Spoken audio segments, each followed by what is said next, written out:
Coach, general thoughts on getting back to the national semifinals? Ridiculously pumped up. I mean, it's in a year that has been as tumultuous as this one, I don't think there's a lot of people in the nation that would have thought that our kids would be in this position. Fortunately for us, our kids thought they were capable and don't really care what other people think.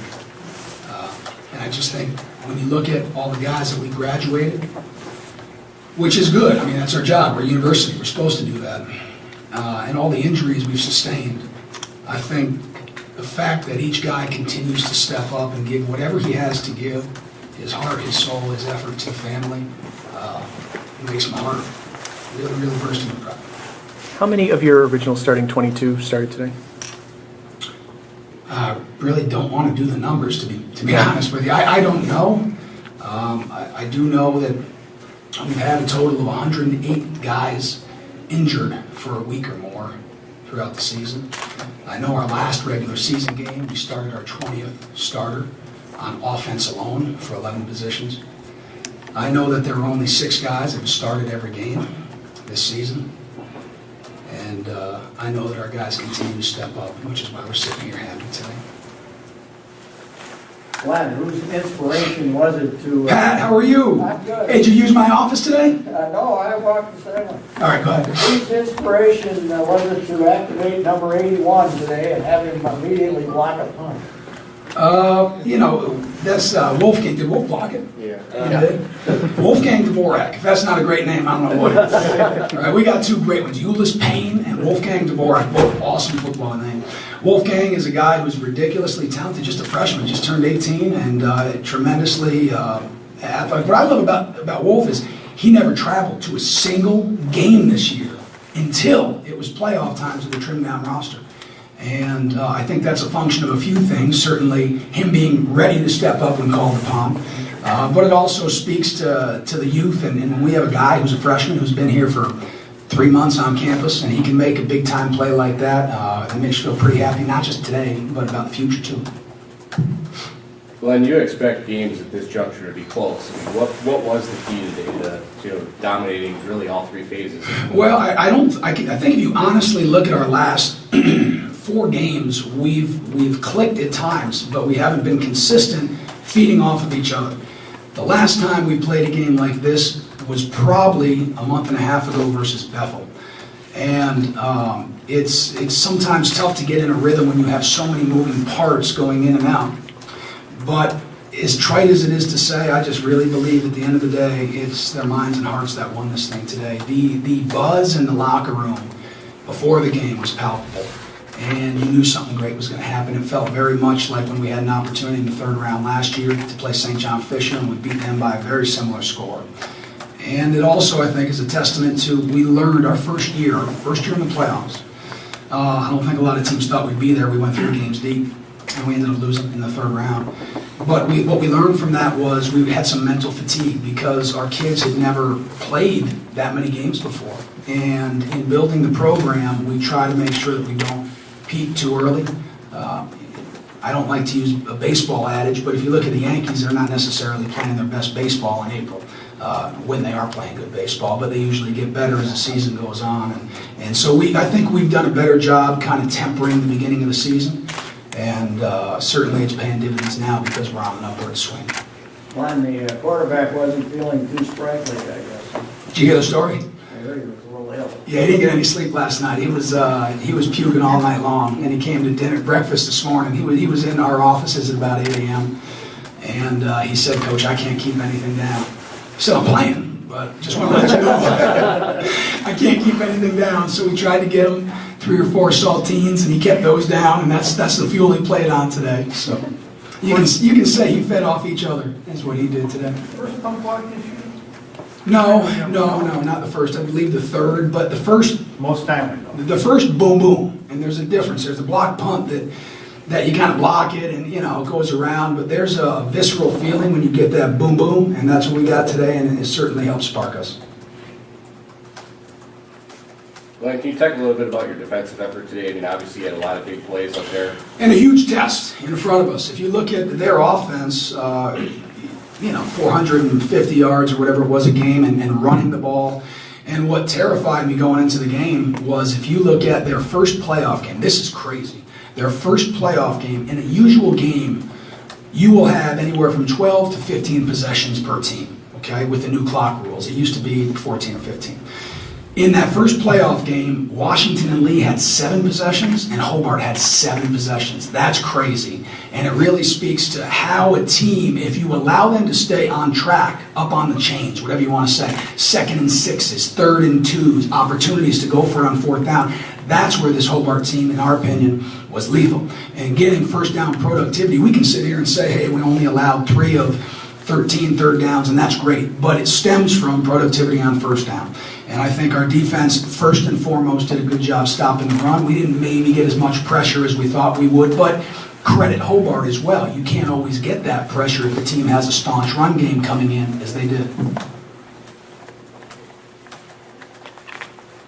We get Mike to talk about stopping their run game and Sure. Just like Coach said, coming in this game, we knew they were a great running offense, very talented team, especially offensively, some big athletes at running back. The O-line was also very talented. Excuse me. But we pride ourselves on stopping the run. We're a 3-4 high-pressure defense, and we're going to try to run, but we're going to try to stop the run, get you into a passing situation. So that was the mentality coming into the game today. Brenton, you went over 1,000 yards today, right, on that last drive. You guys struggled a little bit in running the ball in the first half, but you really popped some nice runs in the second. What was the difference? I think it was just that we kept at it. I mean, as we continued to score and as the score kept going up, they kind of started to tire on us, and our line of scrimmage, our offensive line just kept plowing away at them and moving the line of scrimmage, and having our wide receivers did a great job blocking up on the perimeter, and the fullbacks did a great job. So just continuing to wear them out and break them down. Hey, Dan, can you talk a little bit quickly just about the offensive game plan going in, and then the PAT that was blocked, and you were just kind of sitting there, it came right to your hands? You laugh about it now, but in reality, that's kind of the day it was for you guys. It seemed like you had every break you could. Our offensive game plan, usually every week, is we try to pound the ball, and we'll take some deep shots if we see that we have something, but our offensive line does such a great job running the ball, so why change it up? And earlier this year we had a kick block, and I actually caught it, and I wasn't really sure what the rule was, and so I talked to Coach, and he was like, well, you just go ahead and make a play. So that was the first thing that popped into my head, and I scooped it up, and a lot of green in front of me. So, Jan, you had 5 first downs, catches, 6 catches overall, over 100 yards. It seemed like you were open all day long. yeah. Well, I just think they're a cover 3 team, so it allowed us to get some routes underneath, and Matt did a great job throwing me the ball. I mean, he was on target all day, and what's great about a guy like Matt is he's so easy to trust, and I know if I run my route, the ball will be there.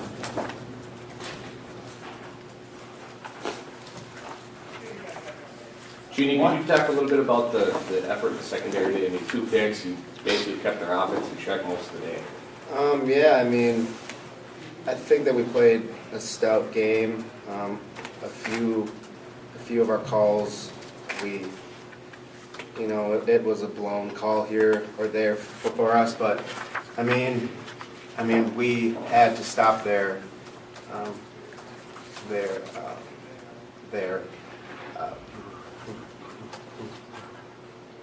running game. So, I mean, I think that we played